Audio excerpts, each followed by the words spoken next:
September 29 ഞായറാഴ്ച. മാർക്കോസ് 9:38 മുതൽ 43 വരെയും 45, 47 മുതൽ 48 വരെയും വാക്യങ്ങൾ. സാറ ബർലറ്റൻ്റെ ഓർമ്മക്കുറിപ്പ് ആണ് വൈ മീ എന്ന പുസ്തകം. എന്തുകൊണ്ട് ഞാൻ? അത് അവളുടെ ഭയാനകമായ അധിക്ഷേപ ബാല്യത്തിൻ്റെ കഥ പറയുന്നു. അവളുടെ അമ്മയുടെ വിദ്വേഷം ആസക്തിയുടെ തലത്തിലേക്ക് മാറി. ബർലറ്റൻ അതിജീവിച്ചത് ഒരു അത്ഭുതമായി തോന്നും. അവർ എഴുതുന്നു, ഇപ്പോൾ എന്നെ നോക്കുമ്പോൾ ഇത്രയും ഭയാനകമായൊരു കുട്ടിക്കാലം ഞാൻ സഹിച്ചുവെന്ന് ആരും ഊഹിക്കില്ല. എൻ്റെ സ്വന്തം അമ്മയുടെ കൈകളാൽ കഠിനമായ ശാരീരിക മർദ്ദനങ്ങളും മാനസിക പീഡനങ്ങളും നിറഞ്ഞ ഒരു കുട്ടിക്കാലം. എൻ്റെ സ്വന്തം അമ്മ എന്നെ വൈദ്യുത വേലിയിലേക്ക് തള്ളിയിട്ട് ഞാൻ വേദനയോടെ നിലത്ത് പൊളിയുന്നത് നോക്കി നിന്നു.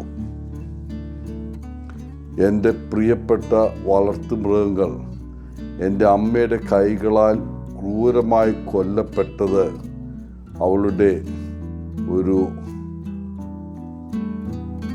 മാനസിക സുഖമായിരുന്നു. എൻ്റെ ജീവിതത്തിൽ ഒരിക്കൽ പോലും ഞാൻ നിന്നെ സ്നേഹിക്കുന്നു എന്ന വാക്കുകൾ എൻ്റെ അമ്മ ഉരുവിട്ടതായി കേട്ടിട്ടില്ല. അല്ലെങ്കിൽ അവളുടെ കൈകൾ എന്നെ സ്നേഹപൂർവം മാതൃതുല്യമായ ആലിംഗനത്താൽ പൊതിഞ്ഞതായും അനുഭവപ്പെട്ടിട്ടില്ല.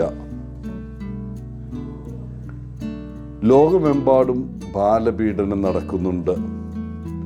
18 വയസ്സിന് താഴെയുള്ള ഒരു കുട്ടിയോട് ഒരു മുതിർന്നയാൾ മോശമായി പെരുമാറുകയോ അല്ലെങ്കിൽ അതിന് ശ്രമിക്കുകയോ ചെയ്യുമ്പോഴാണ് ബാലപീഡനം സംഭവിക്കുന്നത്.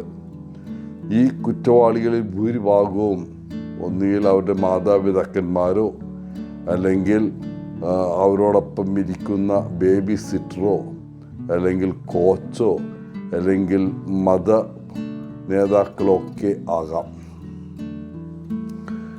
ഇന്നത്തെ സുവിശേഷ ഭാഗത്ത് യേശു പറയുന്നു, ഈ ചെറിയവരിൽ ഒരാളെ പാപം ചെയ്യാൻ പ്രേരണ നൽകിയുന്നവൻ അതിൻ്റെ ശിക്ഷ അനുഭവിക്കുമെന്ന്. അവൻ തുടരുന്നു, അവരുടെ കഴുത്തിൽ ഒരു വലിയ തിരികല്ല് കെട്ടി കടലിൽ എറിയുന്നതാണ് അവർക്ക് നല്ലത്. നിരവധി വാക്യങ്ങൾ ഈ രീതിയിൽ കർത്താവ് പറയുന്നുണ്ട്. വ്യക്തമായും തൻ്റെ ചെറിയവരിൽ ഒരാളെ നാം പാപം ചെയ്യാൻ ഇടയാക്കിയാൽ അത് എത്ര ഗുരുതരമായ അപരാധമാണെന്ന് തൻ്റെ ശിഷ്യന്മാർ അതുപോലെ നമ്മളും മനസ്സിലാക്കണമെന്ന് യേശു ആഗ്രഹിക്കുന്നു. ഒരു അത്തരമുള്ള കുറ്റവാളികൾക്ക് ലഭിക്കാവുന്ന ശിക്ഷയുടെ നിരവധി ഉദാഹരണങ്ങളും യേശു നൽകുന്നു.